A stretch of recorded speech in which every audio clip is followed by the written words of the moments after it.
Okay, let's unpack this. Welcome to the Deep Dive. Glad to be here. Today is a special session. We're looking at the top 5 AI stories for December 5th, 2025. But here's the thing that makes this unique. The meta twist. Exactly. This entire deep dive, all the research, the story selection, it was all generated by an AI. Our mission is to see if we can pull the signal from its noise. Yeah, to find the really valuable insights it picked up on, let's see what it found. All right, story 1 is a big one. Netflix is acquiring Warner Bros. For, get this, $82.7 billion. An absolute earthquake in entertainment. But the AI's angle here is fascinating. It says this isn't just an entertainment deal.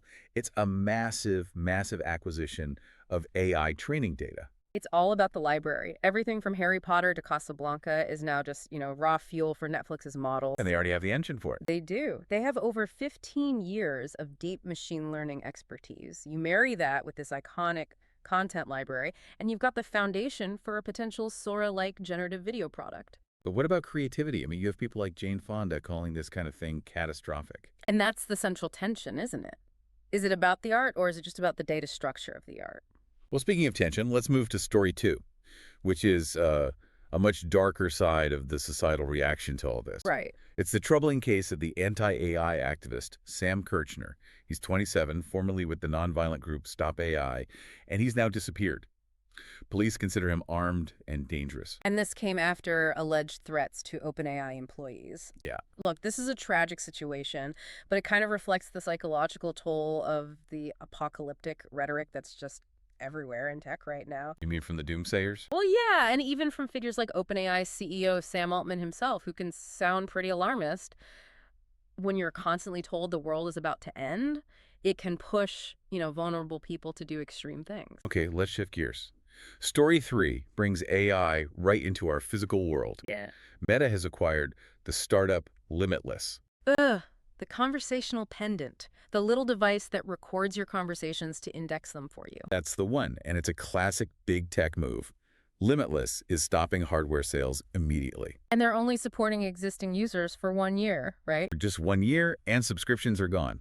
The team is just being folded into Meta's Reality Labs. It's an expertise acquisition. They're trying to accelerate their work on things like the Ray-Ban Meta smart glasses. It just goes to show how hard it is for a small hardware startup to survive on its own. Story 4 is all about raw power. Google DeepMind has a new model, Gemini 3 Pro, and the vision capability is, well, it's a leap. It really is. The big breakthrough here is its ability to de-render complex documents. De-render? What does that even mean? It can look at a picture of, say, an 18th century merchant's log. Okay. And it can convert that visual information back into structured code, like HTML or latex. Wow, so it's like digital archaeology. But hold on, isn't that a massive intellectual property risk if you can just reverse engineer any visual data? That's absolutely the flip side, but the practical impact is huge. For video, it can sample at 10 frames per second, which lets it do genuine cause and effect reasoning. Think about that for medicine or legal analysis. Okay, finally, story 5. A lighter question, maybe.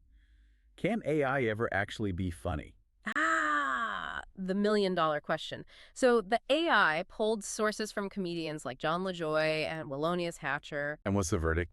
The verdict is not really. Comedians are using it as a cheap production tool, to animate some birds wearing jeans for a sketch, stuff like that, but not for writing the actual jokes. Why not? Well, as one scholar put it, the jokes are corny as hell. They lack cultural nuance, edginess, a real point of view. It can mimic the structure of a joke, but not the soul. So it's an opportunity on the production side, but it's still seen as a threat to writers. Exactly. That's why you have the lawsuits from the estates of Sarah Silverman and George Carlin. It's that same tension again. So what does this all mean? When we step back, we see these huge forces at play.